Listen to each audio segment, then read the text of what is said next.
Eskom board suspends the chief executive as South Africa struggles to keep the lights on. You're watching Global Business. Hello and thank you for joining us. I am Penny Nakaribe, live in the Kenyan capital, Nairobi. It's 9 p.m. here in East Africa. Wherever you're joining us from, welcome to the show. Also coming up, all is set for the Egyptian Investment Summit that the country hopes will put it back on investors' good books. And players in the DR Congo's textile industry adopt survival tactics as imports swamp this sector. We start in South Africa, where the country's power utility suspended its CEO, Tidiso Matona, and 3 other senior executives. This is to allow for an inquiry into the operations of the utility. Matona has only been in the post for 6 months, and during that time, the country has been hit by a severe power crisis. The chairman of board, Zola Tutsi, said the government supports the inquiry into the problems at Eskom. And as Angelo Coppola reports, the unions were quick to respond to the suspensions. What if there's some discovery of fatal flaw? Tsotsi also announced that the board had decided to suspend its CEO, as well as the finance director, capital group executive and commercial and technical executive, for 3 months that the inquiry was actually expected to last. Even though we have invoked the term suspension, there is no intent or suspicion of wrongdoing. So there are no charges that have been labeled against them. The inquiry and suspension of senior management highlights a fundamental problem within the state-owned entity. Imagine trying to run a business through commissions of inquiry, which is exactly what this is going to be. I mean, if you have so little managerial capability and competence that you've got to call in one of the big accounting or auditing firms every year for 3 months at a time to try and understand what's going on in the business, you have no managerial capability. Government is the main shareholder of the business, and its interests are represented by the Minister of Public Enterprises, who has repeatedly voiced her concern about Eskom and Medupi and the electricity situation in the country. I promise South Africa that in the next 2 years we should not have any more load shedding. We will have by June 800 megawatts coming online from Medupi.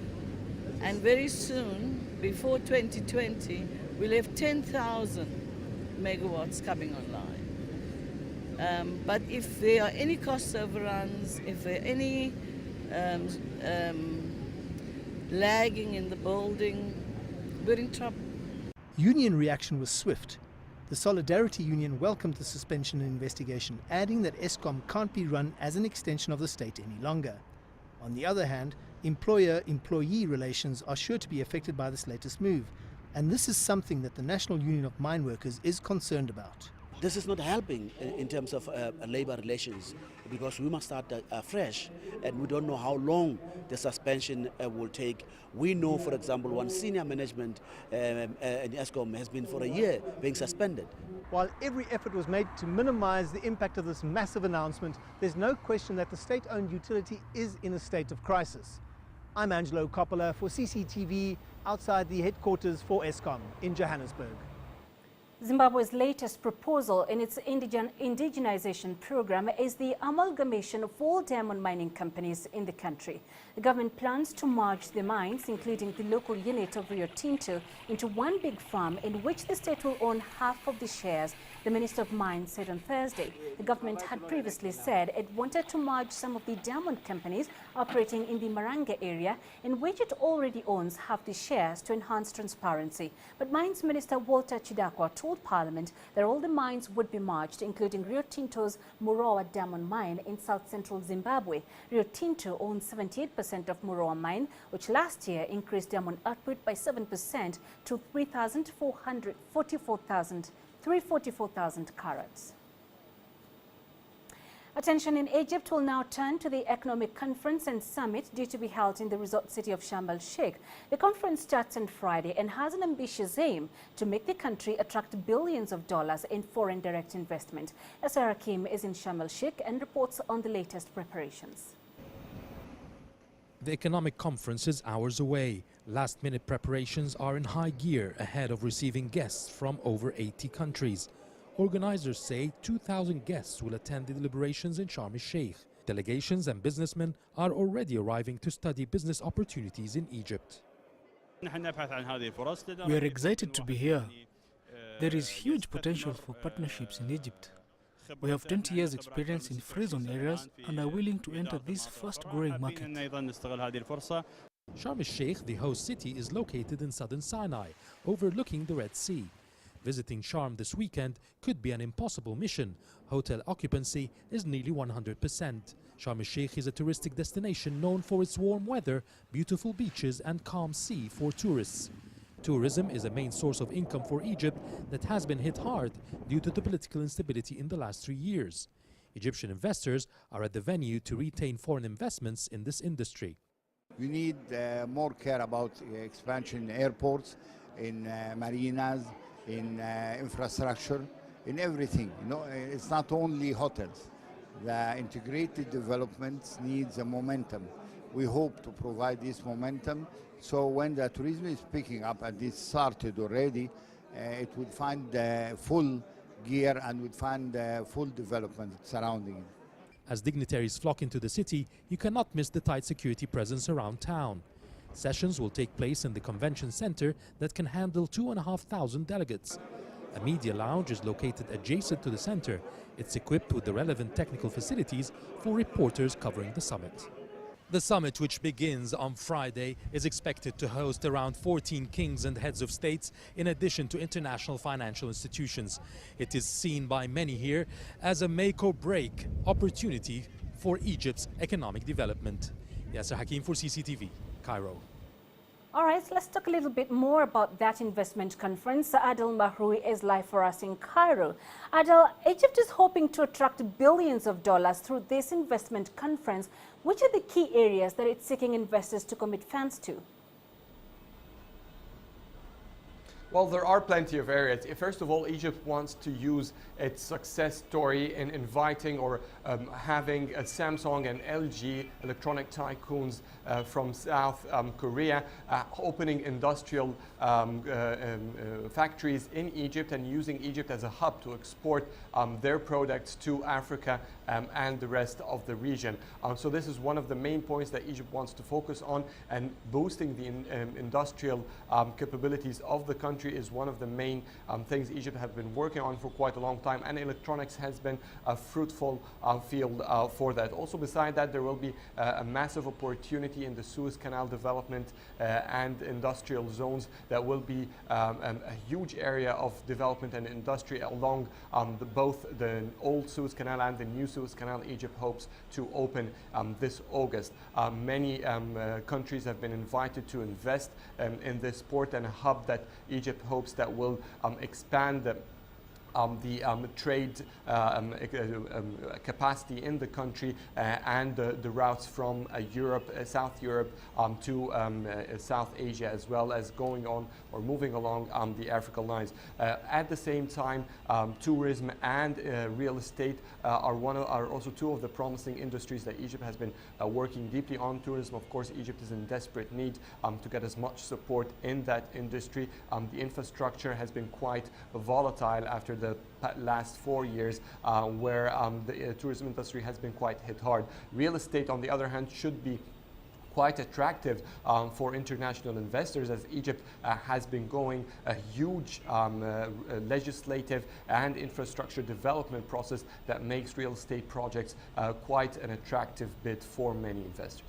But Adel, this conference is not just about the money. Egypt is also using it as a platform to project an image of stability despite an Islamist insurgency in northern Sinai and militant attacks across the country. So how is it hoping to convince investors that it is an ideal country to do business in?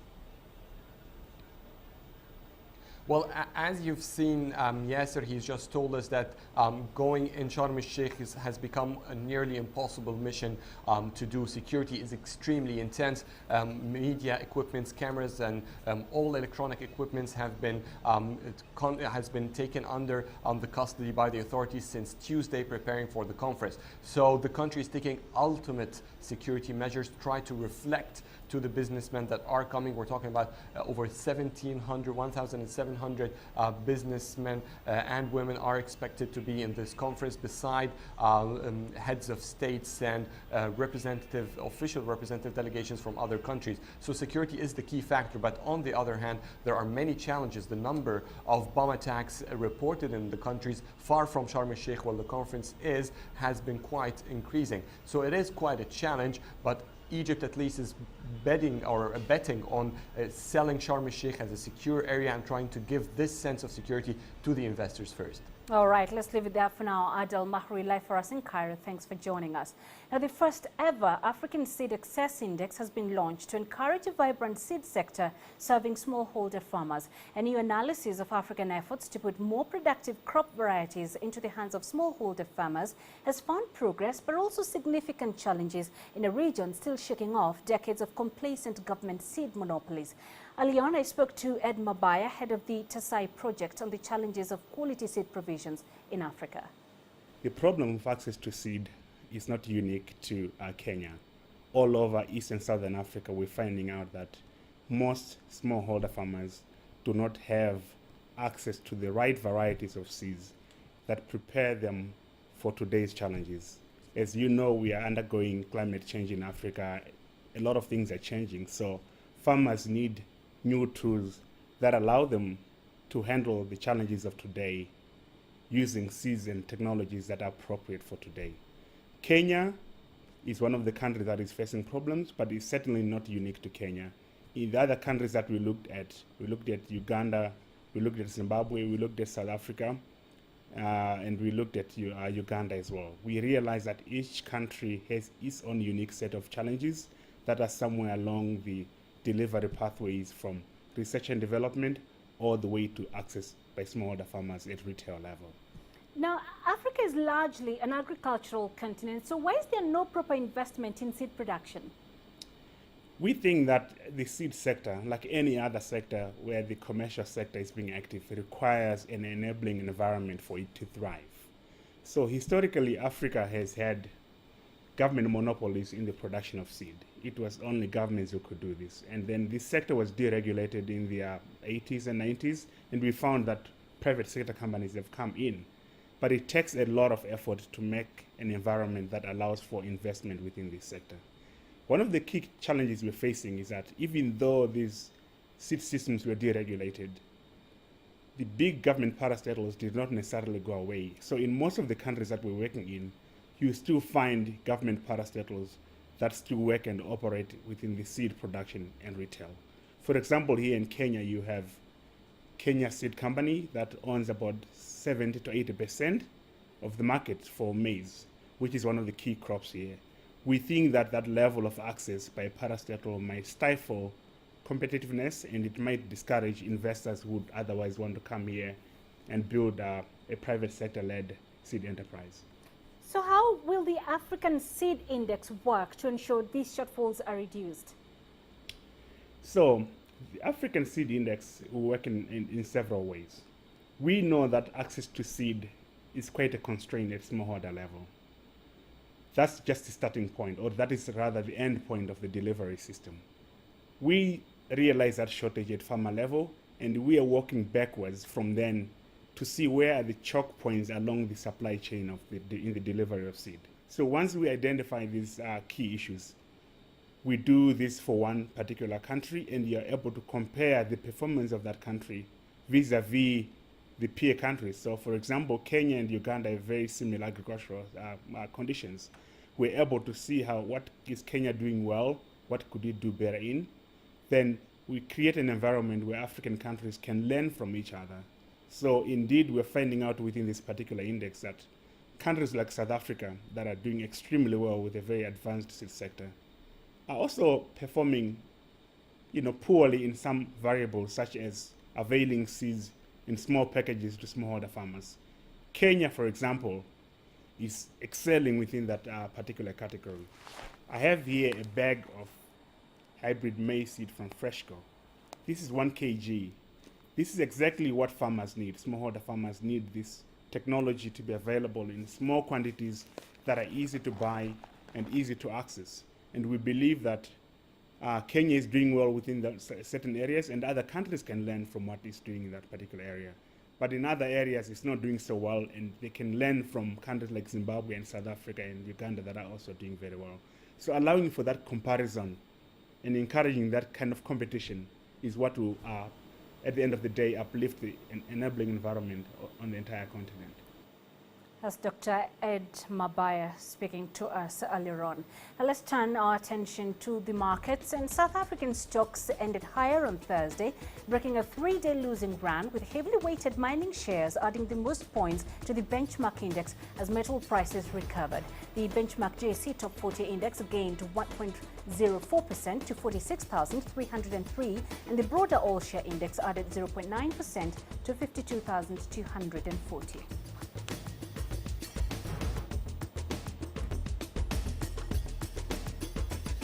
Coming up, Rwanda leads the pack of upcoming private sector champions.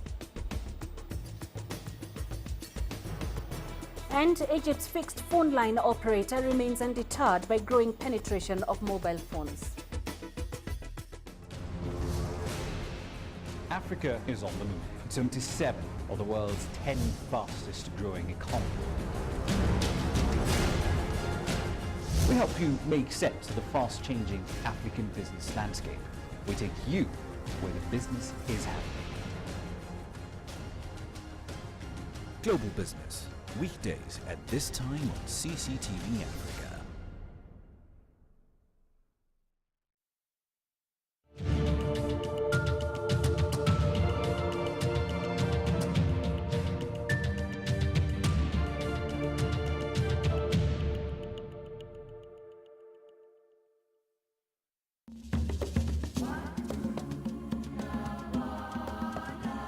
Sustainable development and a commitment to developing partnerships with Africa. Some of the key phrases already used at the Africa Global Business Forum here in Dubai. There is a need for a predictable environment in which investors have to put their money.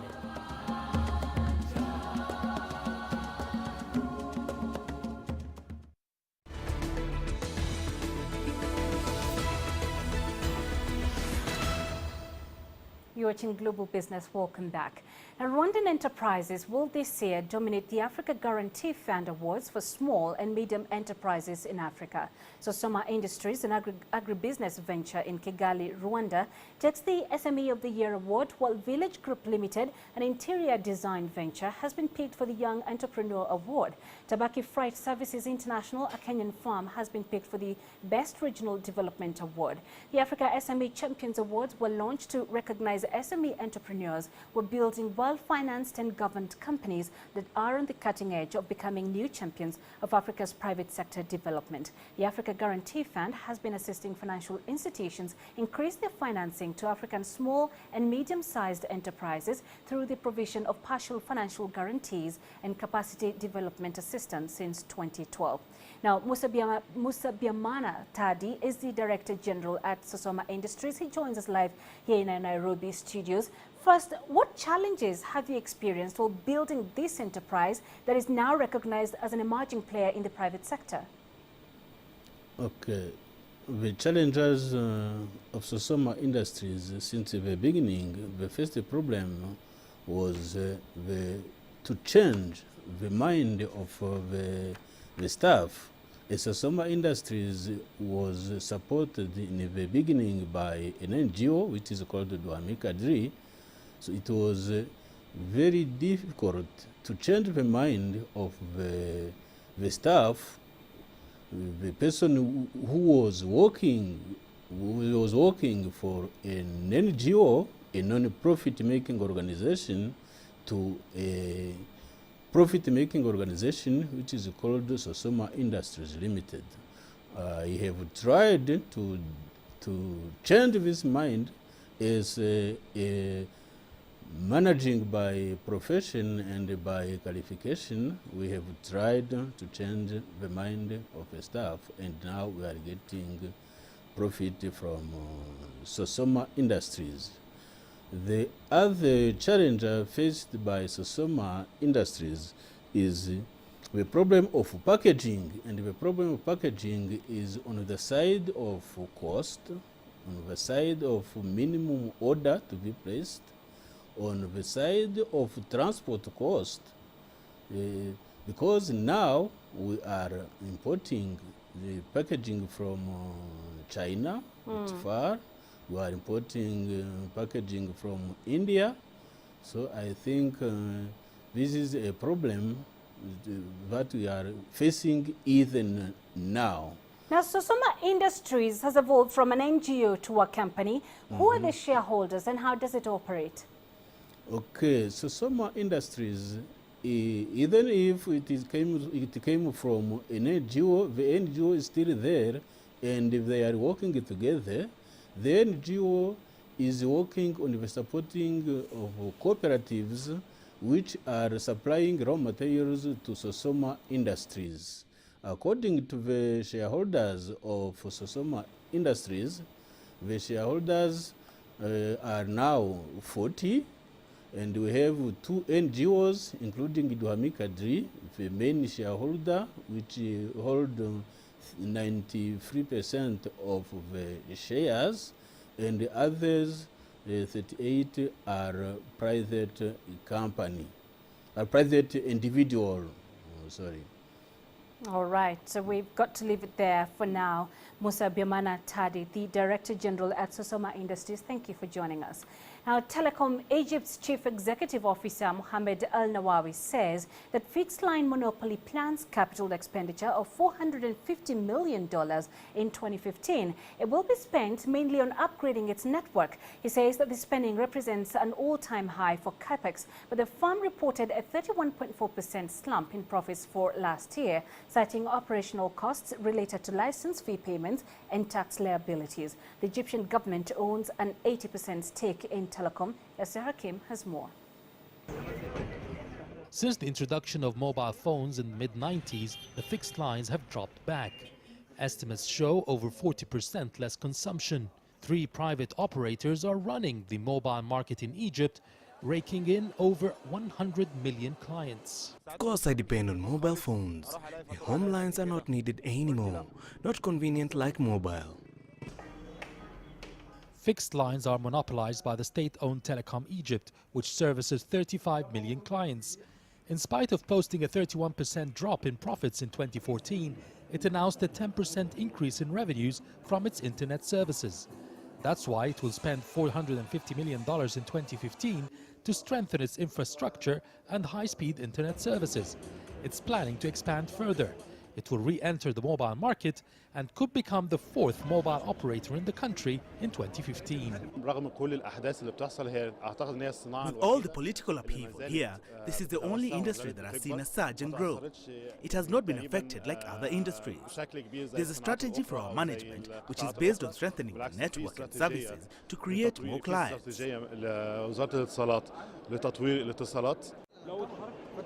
It estimates a growth of at least 30% once the mobile division begins and the high-speed home internet lines are installed. The internet has taken over the telecom industry, and the state-owned Telecom Egypt is now adopting itself by heavily investing in the growing internet and mobile markets. Yasser Hakim for CCTV, Cairo. Let's look at the commodities now. And global oil prices weakened on Thursday, with both benchmark Brent and US crude surrendering early gains in volatile trading before the expiry of their respective front-month contracts and fears of a new supply build at the delivery point for US oil.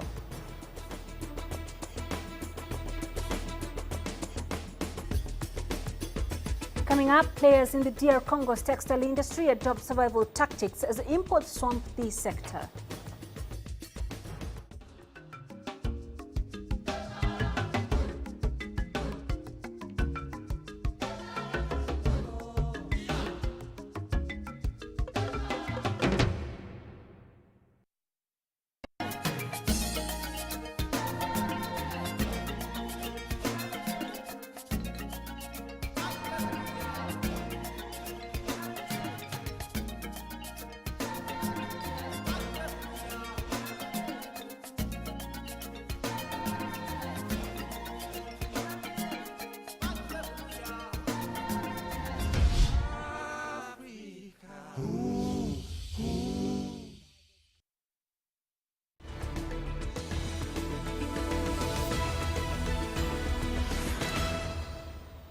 Welcome back to Global Business. The textile industry in the Democratic Republic of Congo, threatened by stiff competition and cheap imports from Asia, has found a new strategy to survive. The few manufacturers still operating their sewing machines are turning away from traditional dressmaking. Tonight in Grassroots, we find out what they're stitching.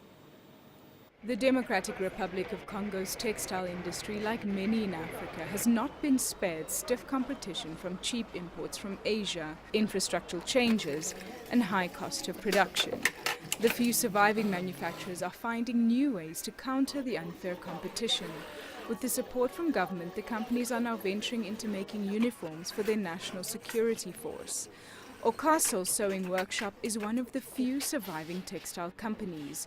It now produces army and police uniforms. Their other products include academic and professional gowns. Here it's high fashion because personnel are qualified and they're from the Institute of Higher Arts and Crafts. Our chief has experience and knowledge which even justifies the presence of our industrial machine-assisted semi-computer. Despite the torturous competition from cheap imports, the company is still optimistic about surviving another year. We are here, we contribute to the modernization of our country. We just want the state to help us with the space because we have the machinery, training and the will to work. Why not help us with the space? And just as the security forces in the Democratic Republic of Congo battle to maintain law and order, the textile industry is fighting a battle for survival, one they hope to win, one army uniform at a time. Valdi Carlsa, CCTV. A brief look at the currencies. The Kenyan shilling held steady on Thursday, with traders saying the currency was likely to trade with a weakening bias in the absence of dollar inflows. At 9:45 GMT, commercial banks quoted the shilling at 91.65, 91.75 to the dollar. That was the same level as Wednesday's close. Now, Kenya's central bank has come into the market repeatedly over the last 2 weeks to mop up excess liquidity, which helps support the currency. On Thursday, it said it planned to mop up 8 billion shillings in excess liquidity from the money markets. And just before we go, here's what is coming up on Global Business tomorrow. South Africa battles with the demand of improving skills among the upcoming professionals to fill the growing job market. And a new method of wine production has been developed in Cape Town, South Africa, which has the potential to revolutionize the industry in the future. And that's it on Global Business tonight. To send your feedback to globalbusinessafrica@cctv.com. Stay in touch with us on Facebook. Visit us on Facebook. Our page is CCTV Africa. Stay in touch with us on Twitter. Our handle is @CCTV News Africa. I am Penina Karibe. Thanks for watching.